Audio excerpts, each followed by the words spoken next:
Olá, amigos do Jornal Diário de Rio Mafra. Nessa edição do Diário Entrevista, a gente recebe aqui no nosso estúdio o engenheiro civil Edson Guinter, da Concretize Engenharia Civil, para compartilhar um pouco da história, da trajetória da empresa e também falar sobre empreendedorismo. Bom, antes de tudo, eu já gostaria de agradecer a tua presença aqui no nosso estúdio, para a gente poder conversar hoje. Eu que agradeço a oportunidade, primeiro, de ter sido convidado a estar aqui participando e dando essa entrevista, e a todos os seguidores do Diário de Rio Mafra, aí a minha saudação. Bom, para a gente de fato começar, eu gostaria que você voltasse um pouquinho no tempo, né? Comentasse um pouco como surgiu a ideia da Concretize. Então, veja assim, vamos fazer uma retrospectiva, como você disse, né? A Concretize Engenharia.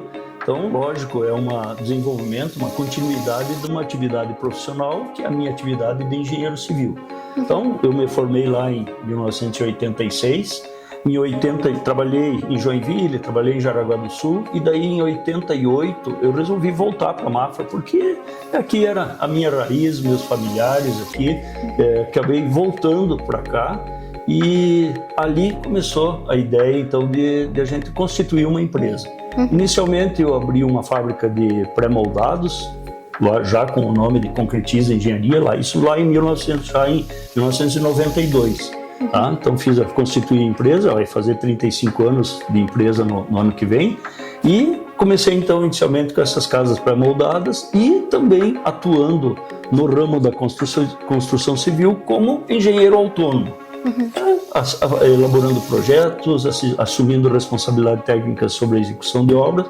Na época eu não tinha uma empresa constituída com mão de obra própria, então a gente terceirizava os serviços e fazia a parte técnica, a parte profissional como engenheiro autônomo. E a partir daí a gente começou a trabalhar e estamos aí 35 anos, ano que vem, fechando essa área da construção civil aqui na cidade de Mafra e de Rio Negro, e também na região aí, que a gente tem a oportunidade de ter várias obras também.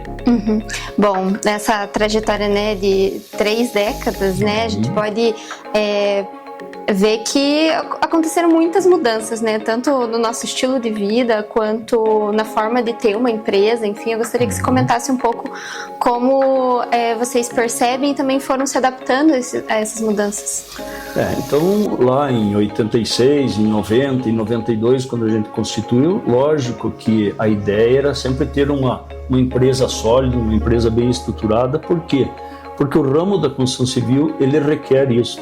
A responsabilidade técnica não é apenas sobre uma assinatura da responsabilidade sobre a execução de uma obra, sobre a elaboração de um projeto, mas principalmente, e eu sempre bato nessa tecla, é a efetiva participação do engenheiro na execução das obras. Né? Com certeza, até porque o papel, né, do engenheiro, enfim, para uma pessoa que vai fazer a contratação, né, vai fazer uma obra, ela confia também, né, que esse prestador de serviço, enfim, esse profissional vai conseguir auxiliar nas várias questões. Né? Eu digo assim, Bárbara, desde o começo isso sempre foi uma preocupação, porque o recém-formado em engenharia, ele pode ter sido um excelente aluno, pode ter feito uma universidade com boas notas, mas na realidade a prática é que te dá essa confiança. Então, assim, lógico que essa confiança quando um cliente, um proprietário busca contratar um profissional autônomo, isso não só na engenharia, né? Na medicina é assim, na advocacia é assim, o direito aí. Então, você tem que ter aquela indicação, aquela pessoa que alguém ou te recomenda ou que você conhece, mas que você confia. Isso é primordial e imprescindível dentro da engenharia, e é o que a gente buscou aí até hoje. Bom, para a gente conversar um pouquinho sobre essas etapas, né, o processo de uma construção. Eu quero fazer uma obra, por exemplo. Por onde eu começo? Vamos dizer assim, toda obra, todo projeto de engenharia, ele começa é um sonho, né? É alguma coisa que alguém pensa ou pretende ter. Então você tem que primeiro transformar aquela ideia, aquele sonho, colocar ela no papel.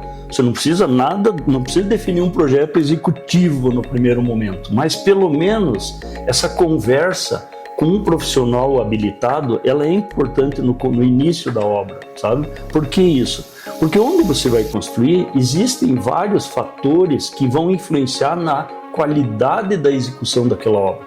É a topografia do terreno, é a localização em relação à insolação, sabe? Então, assim, você buscar um profissional para ver a pedologia, a topografia, pedologia assim, se aquele terreno é banhado, se aquele terreno é firme, se é uma pedra, se é uma argila. Então, assim, a pedologia da característica do terreno que você vai executar a obra, e daí para cada obra recomenda-se o terreno adequado, ou então vai ser necessário uma estrutura de fundação adequada para dar estabilidade para a obra depois. Mas então, assim, o início, ou por onde começar? Buscar um profissional de engenharia, ou da arquitetura, ou da engenharia civil, né?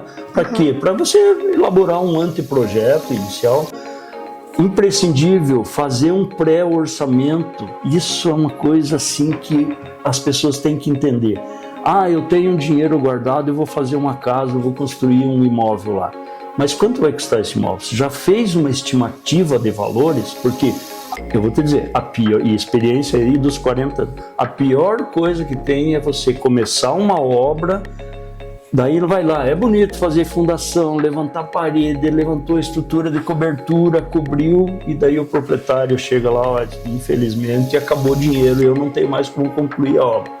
Você coloca em risco tudo aquilo que você investiu, você se descapitalizou e não pode concluir porque não vai poder, não tem o dinheiro. Então, assim, o orçamento inicial, ele é imprescindível também. E daí, com esse profissional habilitado, com esse profissional, com essa confiança que ele vai ter, elaborar um cronograma de físico-financeiro, que a gente diz, ou seja, você vai executar a tua obra dentro de um prazo e de capacidade de disponibilidade financeira conforme o teu bolso. Porque às vezes quando o cliente chega lá no escritório para nos contratar, você não sabe qual é a realidade financeira dele. Você tem que aos poucos ir apresentando os orçamentos, vendo isso, especificações de materiais que, lógico, hoje em dia mudou muito o que era há 30, 40 anos atrás para o que era hoje. Até podemos depois entrar nesse... Mas assim, para respondendo a tua pergunta, eu acho que os caminhos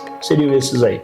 Sim, e eu acho que essa questão também envolve a importância dessa gestão de obra, né?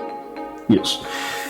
Então, assim, hoje a Concretiza Engenharia ela não tem mais a prestação de serviços com fornecimento de mão de obra. Hoje nós temos parceiros que são arquitetos, engenheiros que elaboram os projetos para os nossos clientes, empresas, empreiteiras de mão de obra que fornecem daí os orçamentos para a execução da obra, e nós na Concretize nós fazemos a gestão, a fiscalização e a gestão não apenas do acompanhamento, da fiscalização, da execução da obra, que aquele proprietário que é leigo ele pode entender pela experiência de vida que ele teve, por já ter feito várias obras assim, mas ele, falando legalmente, ele é leigo na engenharia. E ele contrata um empreiteiro que ele não tem a mesma confiança. Então, nós hoje participamos da gestão de obra, apresentamos orçamentos para fiscalização, para acompanhamento da execução, para gestão da compra e especificação dos materiais, porque o arquiteto, quando ele faz o projeto, ele faz vamos dizer, o memorial descritivo lá. Existem as especificações, mas será que aquele produto que está sendo adquirido, que foi comprado, é aquela especificação que foi feita lá no memorial descritivo? Então, esse trabalho de gestão, fiscalização, acompanhamento e daí quer seja da compra dos materiais com orçamento, isso é o que a gente está fazendo hoje, além, é claro, a gente entrou também agora fazendo obras próprias aí, pequenas obras, unidades residenciais de pequeno porte aí, para ter um giro de capital um pouquinho melhor e a gente poder também não ficar parado no tempo, né? E algo que você falou que me chamou a atenção também, em relação não só de pegar essa lista de materiais necessários para aquela obra, enfim, fiscalizar, mas também quando é necessário uma adaptação, porque obra também acontece várias questões que precisam de... Assim como não existe um projeto perfeito, não existe a execução perfeita. E às vezes, como acontece muito, uma vez que o proprietário, vou voltar assim naquela palavra, é leigo profissionalmente, quando ele olha na planta, por mais que hoje em dia os recursos sejam em 3D, você consegue visualizar girando a obra, virando ela de ponta cabeça do jeito que você consegue visualizar. Mas a hora que você traz do papel, ou né, do projeto, e que você implanta na obra, que levanta as paredes, as pessoas daí que não têm o conhecimento que tem um profissional, que quando elas começam a entrar nos ambientes dela, meu Deus, mas esse quarto aqui ficou muito pequeno, eu preciso que tenha alguma coisa maior, essa cozinha aqui eu quero uma coisa, sabe? E daí existem algumas alterações necessárias que têm algumas implicâncias em relação à alteração de projeto estrutural, o hidrossanitário, o elétrico, mas que desde que devidamente apontados antecipadamente, você consegue resolver o problema e atender aquela expectativa, vamos dizer, do cliente, que é quem está te pagando, né? Sim. Ok? Então, Sim. Acho que isso aí foi bom você tocar nesse assunto aí, porque é muito importante também. Com certeza, e principalmente alinhar tanto a expectativa, como a gente falou que muitas vezes, né, essa obra é um sonho, enfim, por exemplo, uma casa ou um escritório e tudo mais, alinhar aquele sonho com uma realidade, né, possível. Bem, exatamente isso. Bom, a Concretize, ela já atuou, né, em diversas frentes de obras, por exemplo, obras de comércio, obra de residencial, obra de saúde, enfim, diversas frentes. Eu gostaria de saber um pouco, muda o processo também? O que precisa dar mais atenção quando muda o tipo da obra?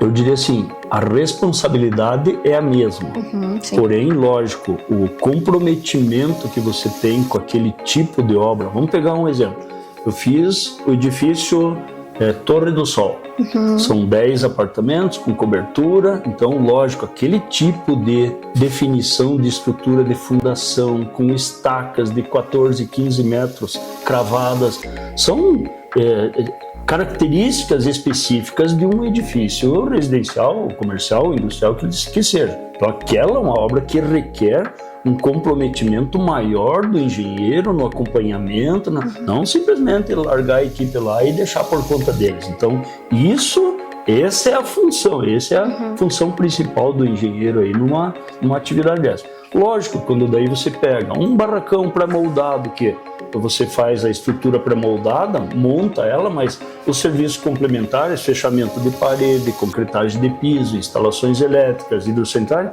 eles são proporcionalmente menores, porém, por isso que eu digo, a responsabilidade é a mesma. Agora, lógico, o envolvimento do profissional com a obra, cada uma tem a sua característica, e assim, hoje, Bárbara,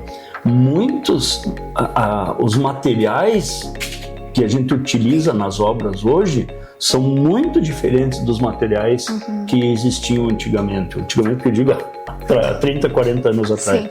Por quê? Porque isso tudo mudou, foi se aperfeiçoando, a qualidade, os tamanhos, as especificações dos materiais, principalmente o material de revestimento.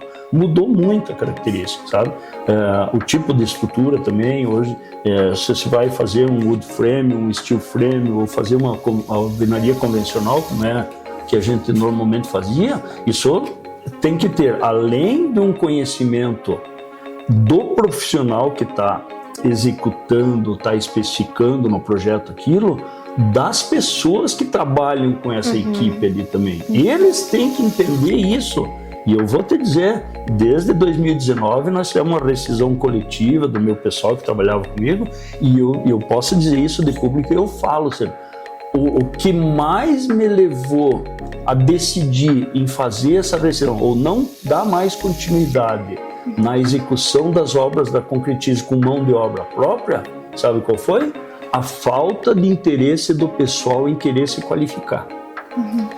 Porque isso está sendo uma característica da juventude, a falta de, sabe? Eles acham que pegar a internet e você não adquirir o conhecimento apenas teórico, mas na prática, e para isso você precisa ir para um curso de qualificação, você precisa pegar um Senai da vida aí para ir aprender, ou então várias empresas, vários fornecedores, fabricantes de materiais, eles disponibilizam cursos de qualificação, mas a falta de interesse do pessoal em querer se qualificar é um fator que hoje está preocupando muito as empresas. Além de outras questões aí que acho que não vamos entrar no mérito, que é a questão tributária, questão, né, tudo que você sabe que envolve aí o empresariado hoje, sabe? Uma coisa assim que realmente está preocupando e está dando o destino aí das empresas aí que a gente está vendo e muito preocupante. Mas cada um tem que saber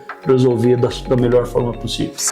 Perfeito. Bom, para a gente finalizar, antes da gente finalizar, nesses quase 35 anos, né, de empresa, qual que você considera que é o teu maior aprendizado, assim, como empreendedor, até como engenheiro?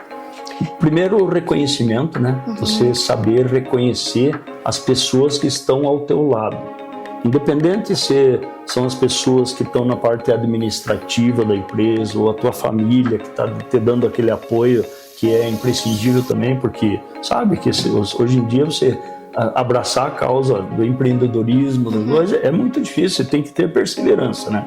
Então, assim, em primeiro lugar, saber agradecer, reconhecer e os teus colaboradores. Então, você saber administrar, você saber se comportar perante, às vezes, uma situação, entender o problema dos outros. Lógico que a gente sabe que existem muitas divergências, você não pode generalizar também a conduta de um profissional. Assim como tem os bons profissionais, tem os maus profissionais que você sabe que entram no meio lá, e para isso existem várias ferramentas para você, né, um contrato de experiência, para você conhecer o teu colaborador inicialmente, ele conhecer a empresa também, e a partir do momento você ir moldando ele, se integrando a forma de trabalho da tua empresa e ao mesmo tempo você poder assimilar isso aí. E daí, lógico, uma vez organizada essa parte administrativa, de relação de pessoas, daí é dedicação, daí é trabalho, assim,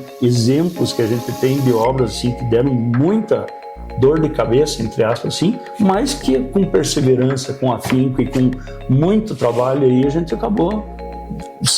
Eu digo assim, em 40 anos de obras de engenharia em Rio Negro no Mafra, não tenho um processo de ter alguma obra que tenha dado algum problema estrutural, graças a Deus, tudo que a gente fez sempre baseado na legalidade, principalmente.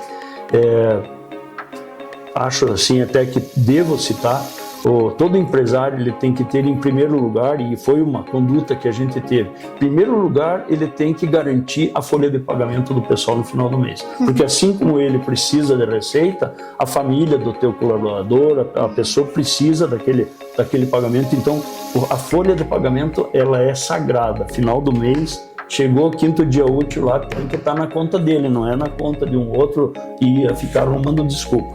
E daí, lógico, questão tributária, questão de tributos, de recolhimento de tributos, evitar aí qualquer tipo de atraso, porque sabe que isso é uma bola de neve, hoje as multas e juros, então tentar sempre levar isso a vez para a hora que você tiver e aquilo que der para você ter o lucro, porque ninguém trabalha sem ter um lucro, sem ter um objetivo de crescimento e de progresso, né? E acho que esse aí é um segredo, assim, vamos dizer, que deve estar incutido na mente de qualquer empresário, qualquer empreendedor que se resolva investir em qualquer área de atividade profissional. Com certeza. Bom, queria agradecer novamente a tua presença por essa conversa. Espero que você tenha gostado também. Bom, sabe que falar daquilo que a gente vivenciou e conviveu, pena que a gente não tem tempo para conversar de outros assuntos, né? Questões assim de pessoas que nos ajudaram, que fizeram com que a gente pudesse estar 35 anos atuando num ramo difícil, que é o ramo da construção civil. Então, assim, hoje eu entendo que tem um reconhecimento profissional, a minha empresa está estabelecida e não é por acaso que ela está fazendo os seus 35 anos de existência aí, é porque realmente várias pessoas contribuíram, colaboraram para isso, e a gente tem eterna gratidão por isso. Deixa aí o registro, agradecendo indiretamente a todas elas, que elas sabem quem são, né? Sim, muito obrigada. Ok? Eu que agradeço. Até mais. Espero que vocês tenham gostado de acompanhar essa entrevista. Mais informações e notícias você acompanha em Diário de Rio Mafra. Muito obrigada.